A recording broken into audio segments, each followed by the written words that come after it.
la apertura.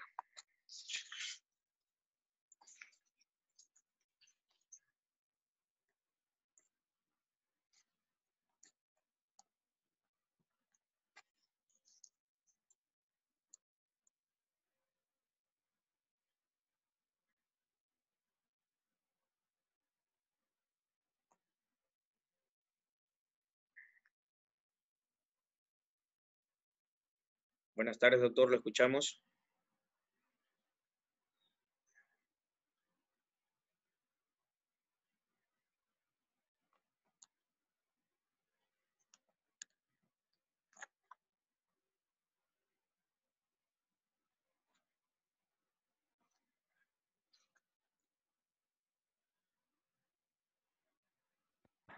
Doctor, ¿cómo está? Buenas tardes. Para iniciar tenemos que activar el micrófono y si usted desea la videocámara para iniciar su conferencia.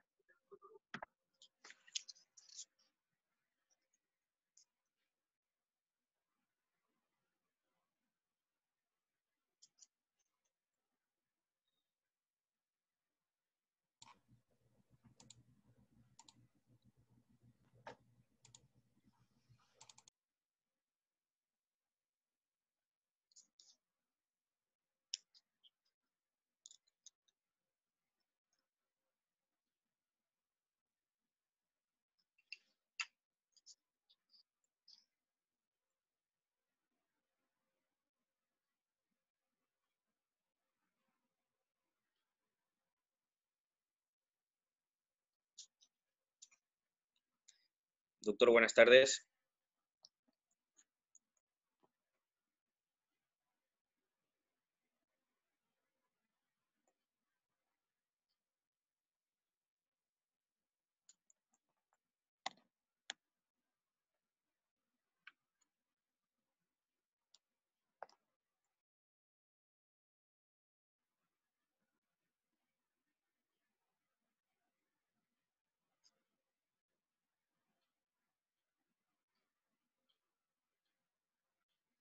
Bueno, hasta que se encuentre listo el doctor, se les recuerda que al final de cada exposición se dará lectura a todas las inquietudes que tengan sobre el tema a tratarse, además de los participantes que todavía no se han registrado, por favor, pueden ya hacerlo.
Bueno, pedimos disculpas por el retraso. Existe un problema en la conexión.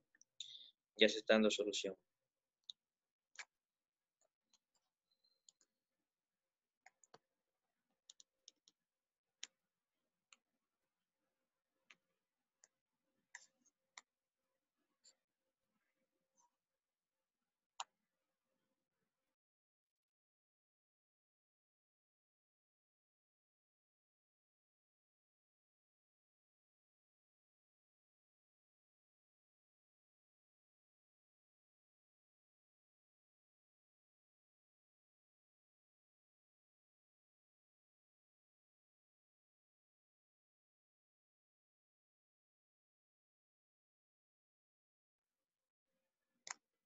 Doctor, buenas tardes.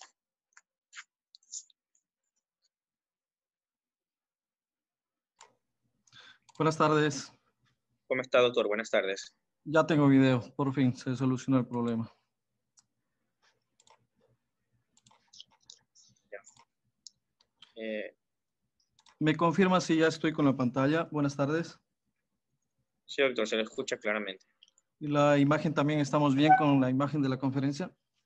No, tiene que compartir, Doc, la presentación.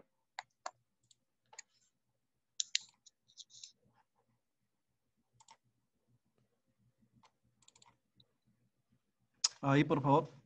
Sí, Doc, claro. Bien, buenas tardes. Primero, agradecimiento especial para la Asociación de Diabetes y Tiroides del Oro, en persona del doctor Fabricio Loaiza, el doctor Víctor Lanchi, por esta invitación que me han hecho. Yo voy a compartir sobre lo que es el nódulo tiroideo, la conducta diagnóstica por ecografía, criterios de malignidad, el TIRAS, desde el punto de vista radiológico, que es mi especialidad. Los objetivos de mi charla van a ser de reconocer la anatomía ecográfica de la glándula tiroidea, identificar los signos de malignidad de los nódulos tiroideos, describir la escala de TIRAS como apoyo para el diagnóstico de los nódulos tiroideos y determinar qué nódulos tiroideos tiene que funcionarse. Vamos a comenzar haciendo una revisión de la embriología y de la anatomía. Primero, recordar que la glándula tiroidea se va a iniciar su formación a partir de la 6ª semana de vida embrionaria a nivel de la base de la lengua, y desde ahí va a iniciar su descenso por la línea media hasta la parte inferior del cuello, por arriba de la horquilla externar, siguiendo la línea media. Esta referencia o hacerles recordar esta parte es importante, ya que en este trayecto de la línea media pueden haber vestigios de restos celulares que pueden dar lugar a la formación de nódulos tiroideos y que deben de ser objetivo de valoración ecográfica, tal como valoramos los nódulos dentro de la glándula tiroidea mismo. La glándula tiroides, desde el punto de vista anatómico, va a tener la forma de las alas de mariposa, que ya se ha venido mencionando, con un borde anterior convexo, que está en íntima relación con los músculos del cuello, el músculo esternoioideo, el músculo esternotiroideo, el músculo homoioideo y el esternocleiomastoideo. Esta relación es importante y quiero que hagan hincapié o recordar esto, porque en base a la ecogenicidad o el color de la musculatura que rodea la glándula tiroidea, vamos a hacer una descripción de los nódulos tiroideos. Es así que los nódulos que son más negritos o que están, su aspecto ecográfico, su ecogenicidad va a estar parecida a la musculatura tiroidea, va a incrementarse un riesgo de malignidad, y cuando son más negritos todavía, que casi se parecen a la ecogenicidad de los vasos carotídeos o de la yugular, el riesgo de malignidad también se va a incrementar, ¿no? Por la parte posterior va a estar en íntima relación con lo que es los anillos traqueales, también va a estar en relación con la carótida y con la yugular, con el nervio laringio recurrente. Es por esa estrecha relación que existe, lo que en los procedimientos quirúrgicos que se realizan para tratamiento va a haber, es muy frecuente la lesión del nervio laringio recurrente con las complicaciones que ya conocemos, ¿no? También está cerca del nervio vago en cada lóbulo, ¿no?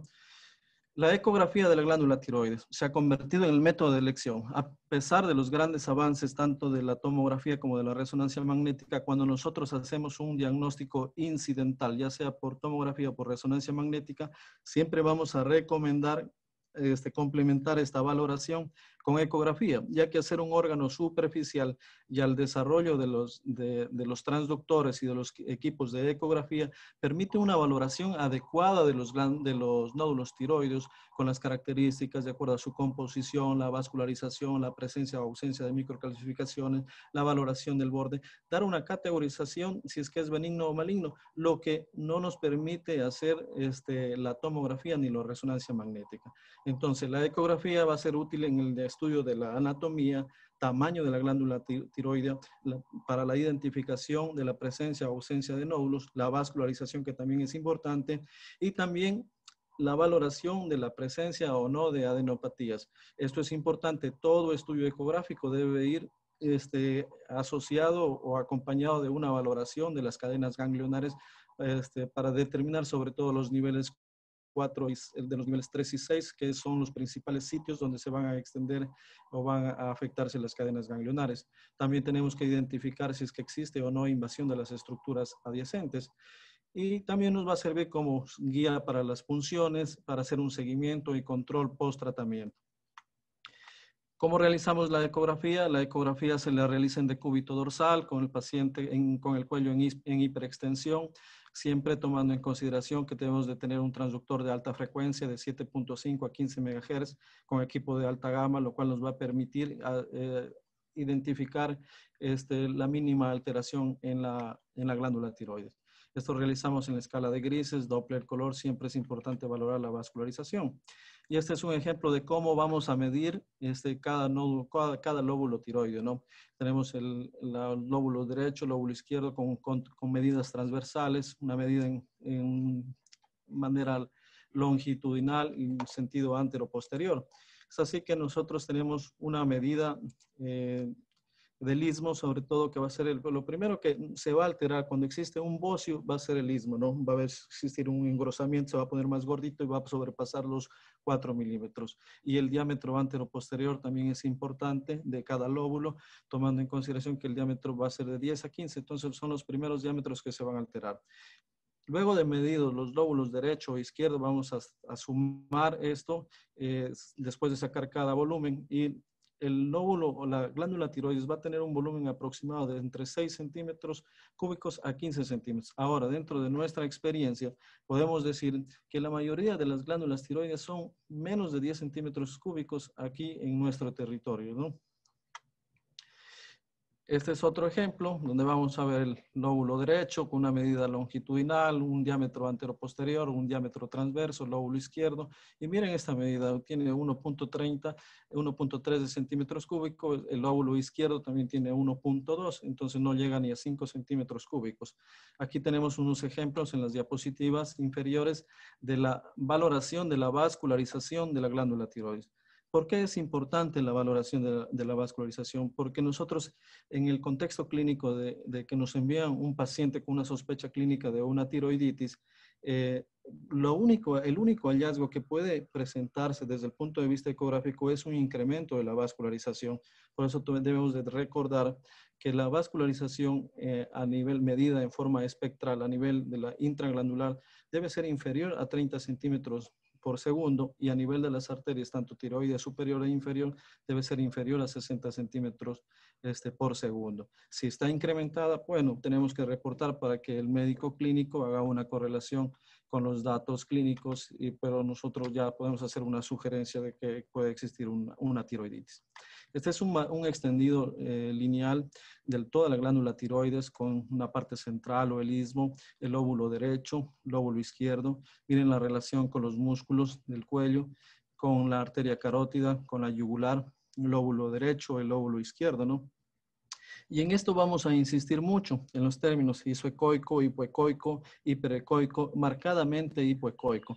¿A qué se refiere esto? Isoecoico quiere decir que si existe un nódulo dentro de la glándula tiroide y tiene el mismo color, perdón que utilice este término, pero para que me puedan entender, si tiene el mismo color en relación al parénquima tiroide va a ser isoecoico. Y eso va a disminuir el riesgo de malignidad. Un nódulo, entre más negrito sea, va a incrementarse el riesgo de malignidad, y nosotros hacemos comparación.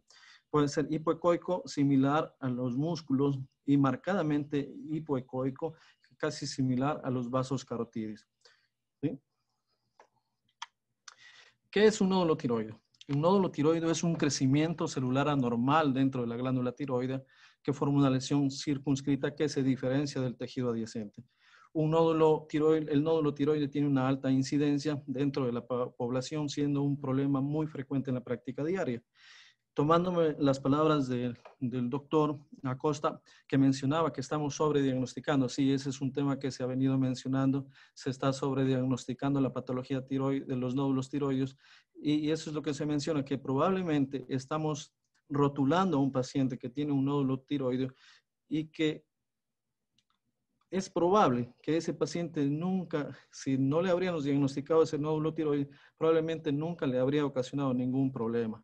Eso es verdad y tengo que reconocerlo. Sin embargo, como médico radiólogo tengo que defenderla a mi especialidad.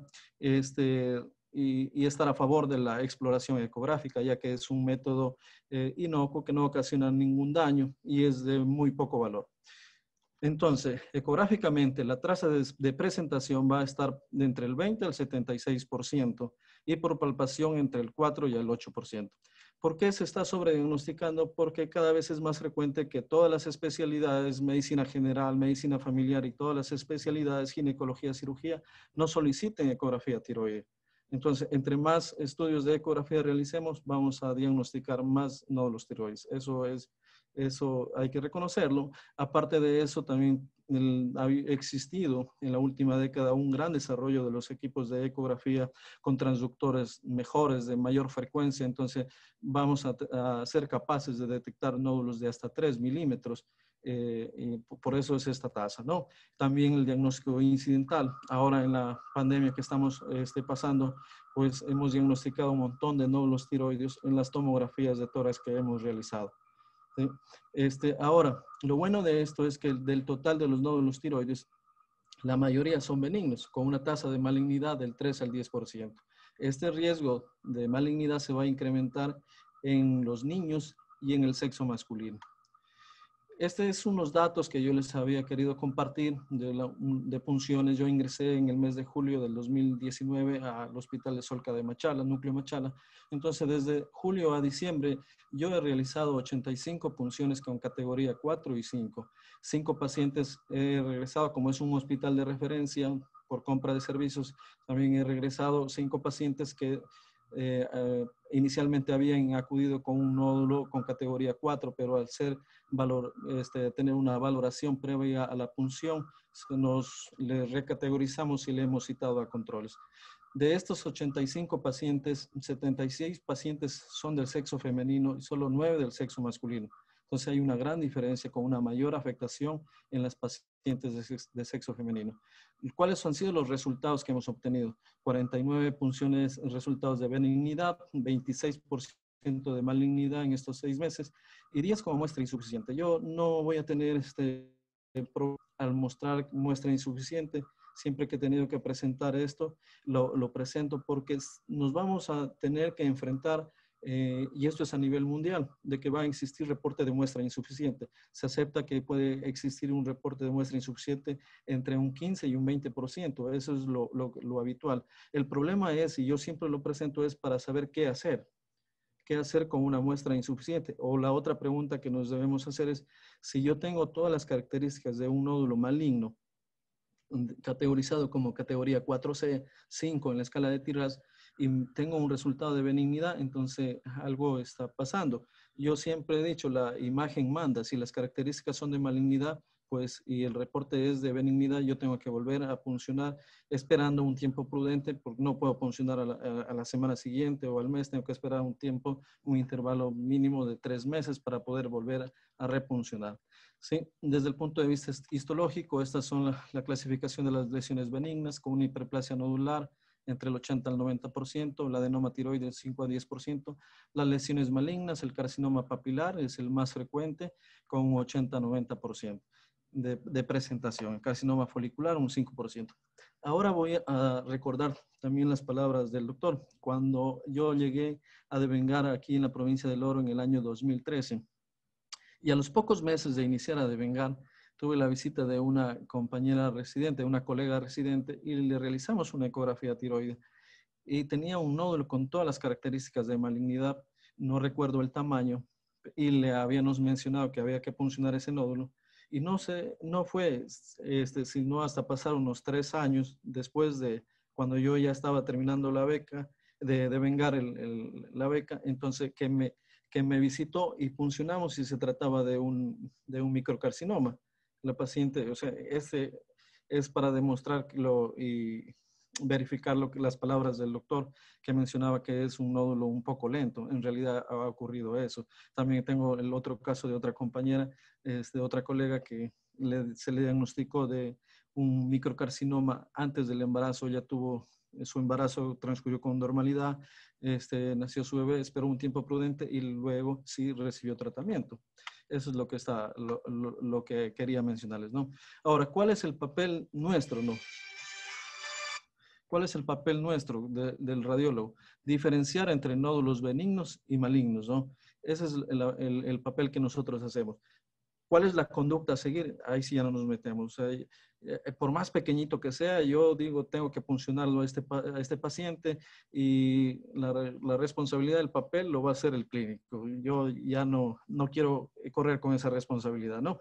¿Cuáles son las herramientas que yo tengo? Va a ser la ecografía, las escalas de tiras y la punción aspiración por aguja fina. Esas son las 3 herramientas que yo tengo como radiólogo para poder investigar los nódulos tiroides. Ahora, ¿qué es lo que tengo que valorar en un nódulo tiroide, no? Primero, el tamaño de los nódulos tiroides. El tamaño es importante valorar de tal manera que en algunas guías toman en consideración el tamaño para poder puncionar a un nódulo tiroide. La Asociación Americana de Radiología, en la categoría de TIRAS 3, indica la punción cuando un nódulo mide más de 2.5 centímetros. En la categoría de TIRAS 4, en cambio, cuando mide más de 1.5. Y en la categoría 5, el TIRAS 5, cuando un nódulo mide por arriba de un centímetro. No indica la punción en menores de 1 centímetro. Entonces, en cambio, la otra escala de TIRAS que yo hago seguimiento, o que inició, que planteó la utilización del TIRAS fue la doctora Horvath. Entonces, ella hace mención que se debe puncionar, no se debe tomar como referencia puncionar a los nódulos tiroideos en base a su tamaño, sino a las características que presenten cada nódulo, ¿no? ¿Por qué? Porque existen pocos casos que pueden ser microcarcinomas con extensión a estructuras adyacentes o extensión a los ganglios linfáticos de las cadenas ganglionares adyacentes, ¿no? Entonces, también tenemos que valorar, nos vamos a encontrar en la práctica diaria que un paciente no solo puede tener un solo nódulo, puede tener varios nódulos. Entonces, vamos a hacer una descripción de los nódulos tiroideos y en base a la localización, polo superior, el lóbulo derecho está ubicado en el tercio superior, medio o inferior, borde medial, borde externo. ¿Por qué razón? Y le vamos a asignar, incluso yo asigno un número. ¿Por qué razón? Para poder hacer un control evolutivo.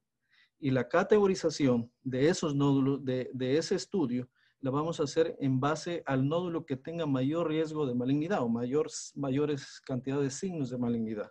De tal manera que si tengo un paciente con 5 nódulos tiroideos, vamos a categorizar, y de esos 5 nódulos, uno de ellos tiene una categoría 4B, entonces ese paciente se va a quedar como categoría 4B y a ese tenemos que hacerle seguimiento. He visto que existen informes donde dice nódulo 1, TIRAS 3 como conclusión, TIRAS 2, TIRAS 3. No, eso no debe ser así. Se debe de categorizar como al estudio o al paciente como con el nódulo que tenga mayor riesgo de malignidad, ¿no?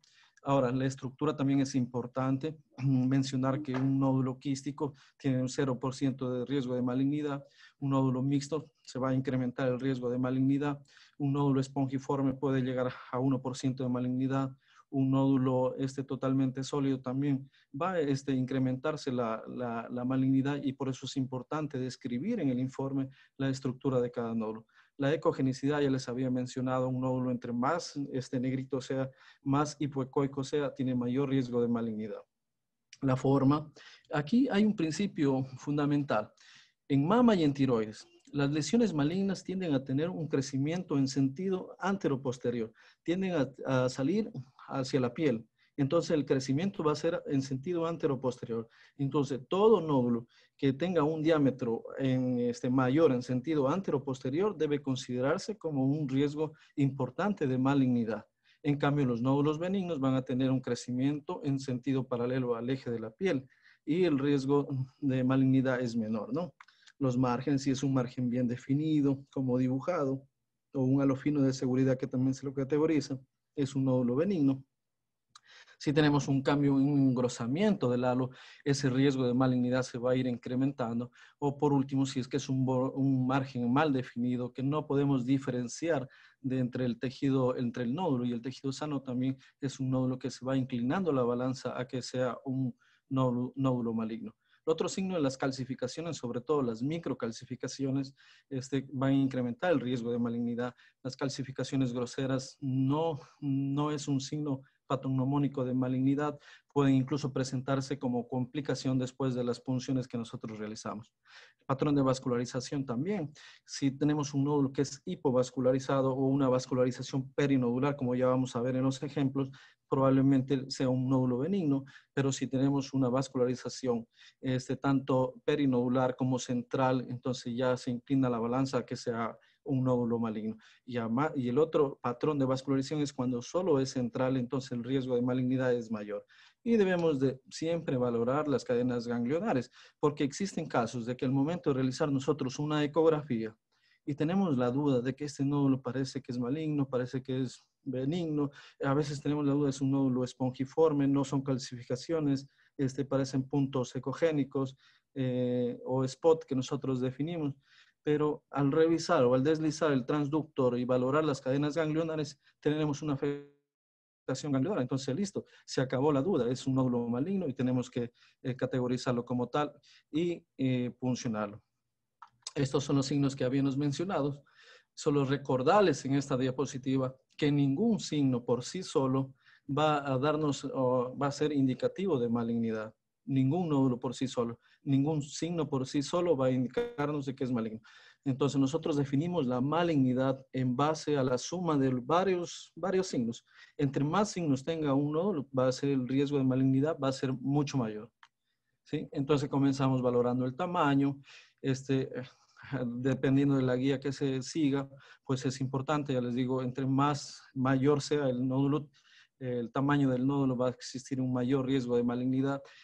Y les vuelvo a recordar, la Asociación Americana de Radiología, así sea con las características que tenga, así sea categorizado como un TIRA5, si no tiene un tamaño de 1 centímetro, tiene un tamaño menor de 1 centímetro, no le indica la punción, que ya vamos a revisar. Entonces, vamos a mencionar que en cambio en la estructura, el 91% de los carcinomas o microcarcinomas van a ser sólidos, solo un 9% de los nódulos mixtos van a ser malignos y menos del 1% de los nódulos espongiformes van a ser malignos.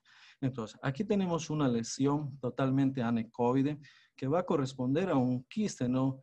El riesgo de malignidad es cero. No hay imágenes nodulares internas, no tengo tabiques, entonces lo categorizamos como una lesión nodular benigna. Este es en cambio un nódulo mixto.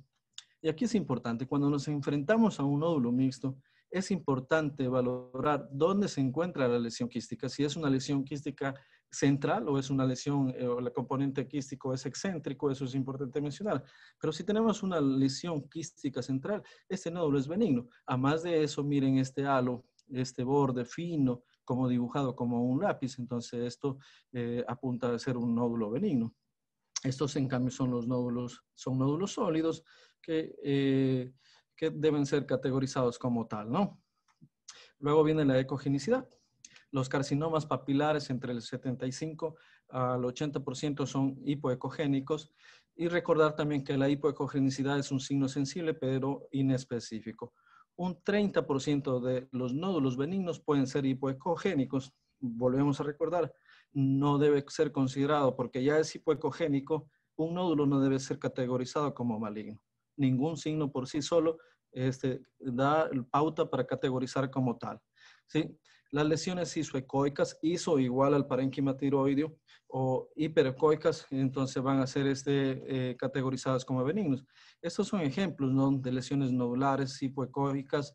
Aquí, además de que es hipoecoica, tenemos un margen mal definido y nódulo sólido, hipoecoico, bordes, márgenes mal definidos, entonces todo apunta a que es un nódulo maligno con resultado de un carcinoma papilar hipoecogénico. En cambio, miren, este nódulo es un poco menos oscurito que el de acá, o es hipoecoico, el de acá es marcadamente hipoecoico, pero el crecimiento de este nódulo es en sentido, o tiene una morfología ovoidea, o el crecimiento es en sentido paralelo al eje de la piel. ¿Sí? En cambio, el de acá trata de crecer en este sentido. Y aparte de eso, si nos fijamos bien, en la parte central tiene unas áreas quísticas milimétricas, ¿no? Y un borde definido que se puede diferenciar, es una lesión benigna. Y estos nódulos son ecogénicos, aparte asociados a un halo fino de seguridad, son categorizados como nódulos benignos. La forma y los márgenes. Les había mencionado, todo nódulo que tenga un crecimiento más en este sentido debe ser categorizado y es altamente sospechoso de malignidad. ¿Qué hacemos? Si funcionamos ese nódulo y nos reportan como benigno, ¿le dejo como benigno? No, eso es lo que yo les mencionaba. O sea, la imagen manda y este nódulo debe ser categorizado como maligno y yo tengo que volver a funcionar o volver a hacer un análisis de las placas que enviamos porque la sospecha es de un nódulo de malignidad. Este signo tiene una especificidad del 92%, una sensibilidad del 32%. Acá tenemos otro ejemplo, pero es un nódulo ecogénico, ¿no? Estos son para ejemplos para ver los márgenes en cambio de los nódulos tiroides.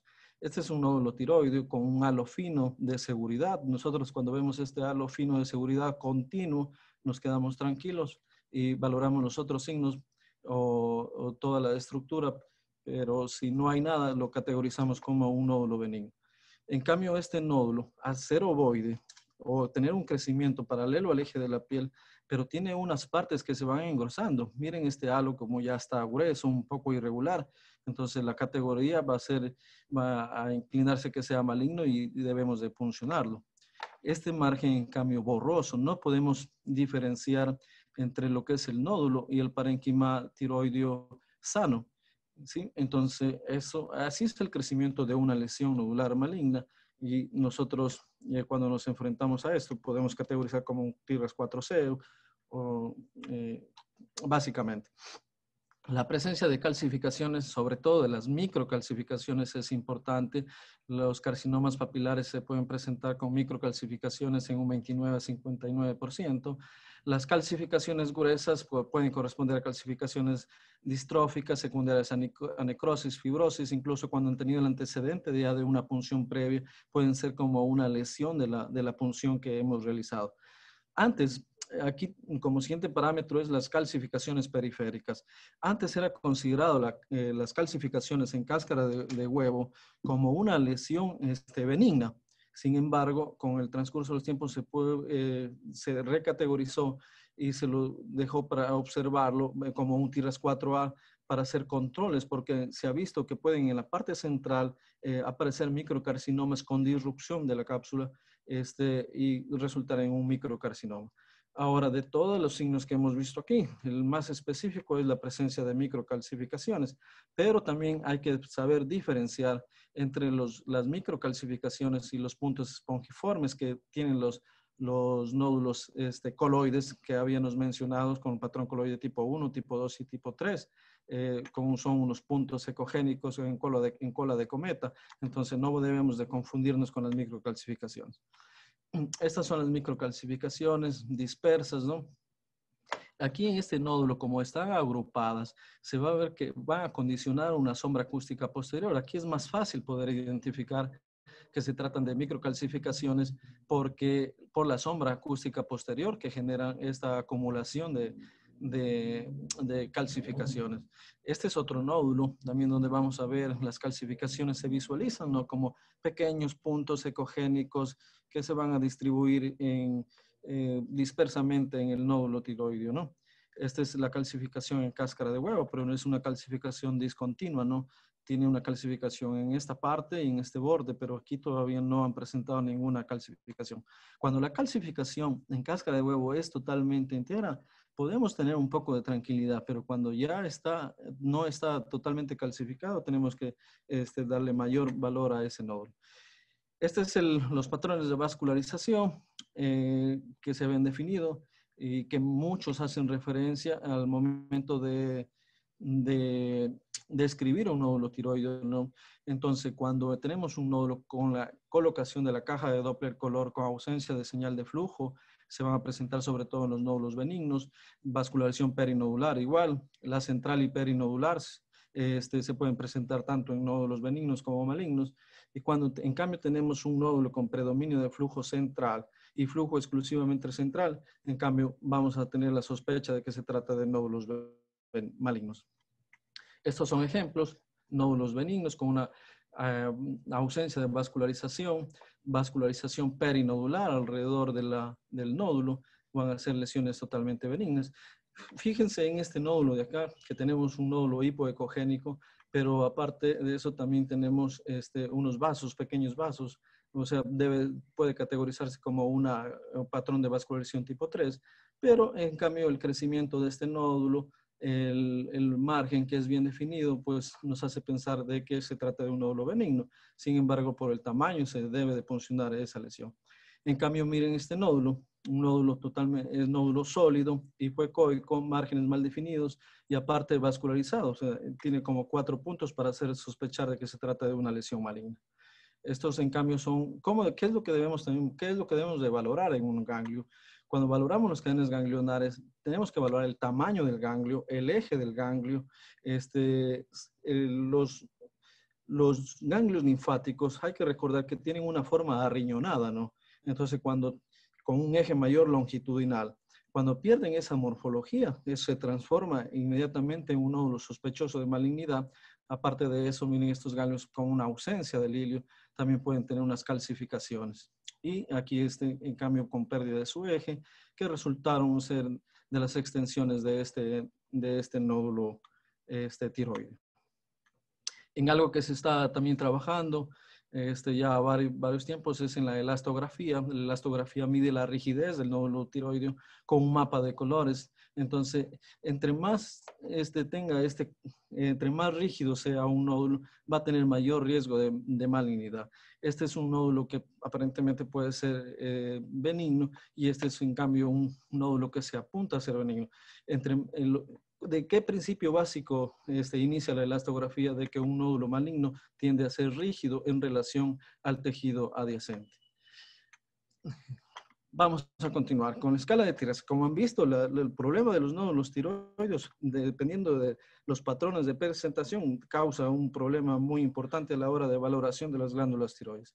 Entonces, en el año 2009, la doctora Eleonora presentó o propuso un sistema de clasificación de tiras en semejanza a lo que es el BIRAS, ¿no? Y realizó un estudio de 2.000 nódulos tiroides y en base a eso hizo la presentación de 10 patrones nodulares para que nosotros en base a estos nódulos hagamos una categorización y dependiendo también del tipo de patrón asignó un riesgo de malignidad. Entonces, comenzando, los 3 patrones coloides, tenemos el patrón coloide tipo 1, una lesión quística con un spot interno, el patrón coloide tipo 2, que es un nódulo espongiforme con puntos ecogénicos internos, el patrón coloide tipo 3, que va a tener áreas quísticas, la morfología ovoide. Lo importante o la manera de diferenciar que a mí me ayuda es la presencia de estos puntos ecogénicos o en cola de cometa que suelen presentarse en este tipo de nódulos tiroides.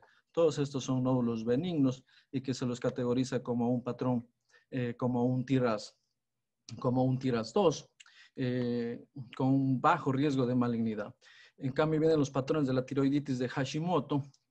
Si tenemos dentro del contexto de la presentación de un patrón pseudonodular con nódulos ecogénicos, este patrón va a un nódulo, a un TIRAS 2, pero si son hipoecoicos, tenemos que categorizar como un TIRAS 3 y hacer un seguimiento para determinar que no exista ninguna degeneración de estos nódulos o ningún cambio.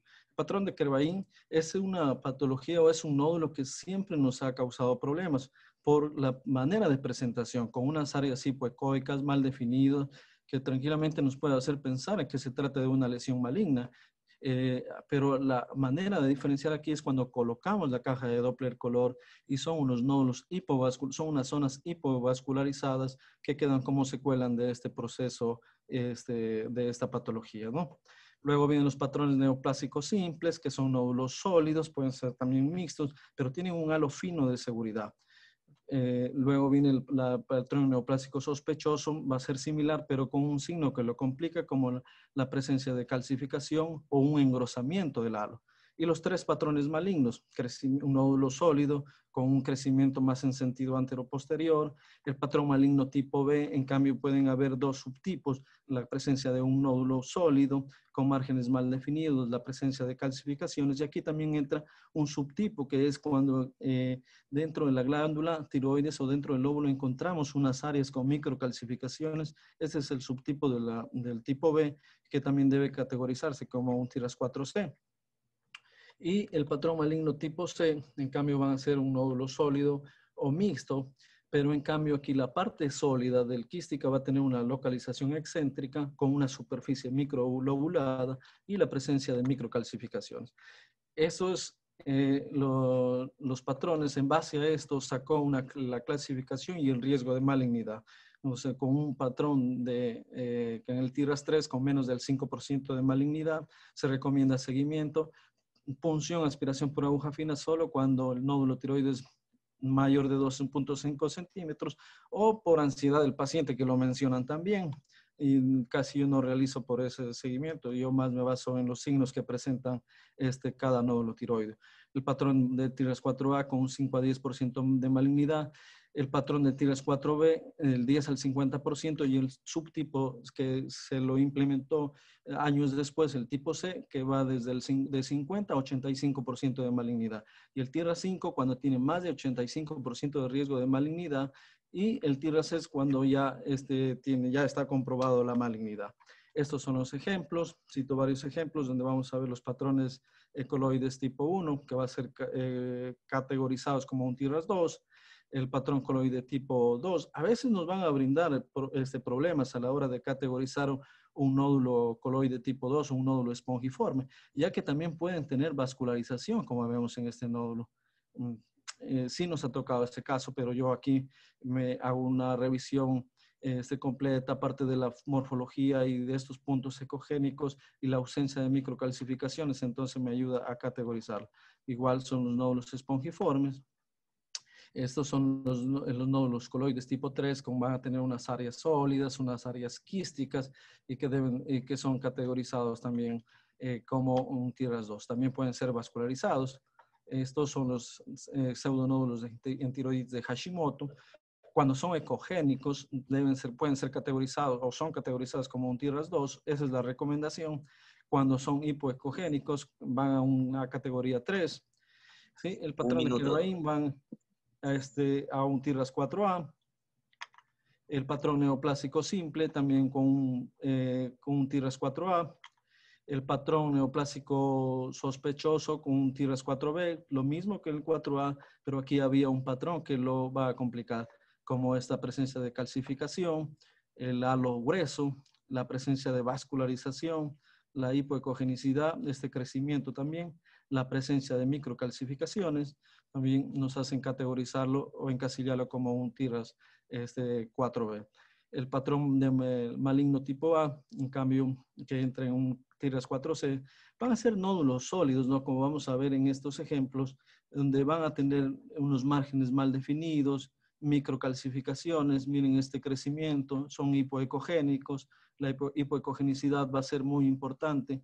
Este margen, miren, por ejemplo, en este nódulo totalmente mal definido y la presencia de microcalcificaciones o calcificaciones gruesas van a hacer que nos ayuden a categorizarlo en este sentido. El maligno tipo B, que entra ya en un TIRAS 5 con más de un 80% de malignidad, que van a ser nódulos sólidos, que mal definidos, con presencia de microcalcificaciones, ¿no? Y este es un pseudotipo, donde van a ver la presencia de microcalcificaciones en una área específica de la glándula tiroidea, que debe también de ser categorizada como un TIRAS 5 y que debe de ser puncionada. Este es un patrón maligno tipo C, lo que había mencionado, nódulo mixto, con una parte sólida excéntrica, con un margen microlobulado, microcalcificaciones, entonces hay que puncionar estas lesiones nodulares. En lo que ya habíamos mencionado, aquí lo importante del TIRAS, que nos ayuda, es que todos los pacientes con categoría de TIRAS 4, TIRAS 5, de acuerdo a este estudio, deben de ser puncionados independientemente de su tamaño. Esta es de la Asociación Americana de Radiología, y aquí lo que les había en esta, independientemente de las guías, porque hay un montón de guías que se han presentado, hacen valoración de los mismos signos, la composición, la ecogenicidad, la morfología, los márgenes y los focos ecogénicos, las microcalcificaciones. En estos vamos a tener los que dan una puntuación, van a tener los puntos, ¿no? Si tenemos 2 puntos, van a quedar como categoría 2. Tenemos 3 puntos como categoría 3. Aquí, si tenemos un TIRAS 3 con un tamaño mayor de 2.5, va a punción. Si tenemos un TIRAS 4, cuando tenemos 4 a 6 puntos, con un tamaño de 1.5, va a punción. Y lo que les había mencionado, TIRAS 5 con un diámetro mayor a 1 centímetro, va a punción. Menos de 1 centímetro. Son otros estudios igual con los mismos signos, ¿no? Y estos son unos ejemplos ya para terminar mi charla de los nódulos que hemos puncionado, ¿no? La presencia de nódulos con márgenes mal definidos, con calcificaciones, hipovascularizados, pero que finalmente resultaron malignos. Y esta es otra de las cosas que nosotros hacemos, la punción dirigida. Bueno, no me corre el video, pero antes realizaban las punciones a ciegas, ¿no? Sin guía ecográfica. Les puedo decir que cuando nosotros estamos iniciando en la escala, en el aprendizaje, a veces nos desviamos, a pesar de que estar con ecografía, desviamos la aguja y puncionamos este tejido tiroideo sano.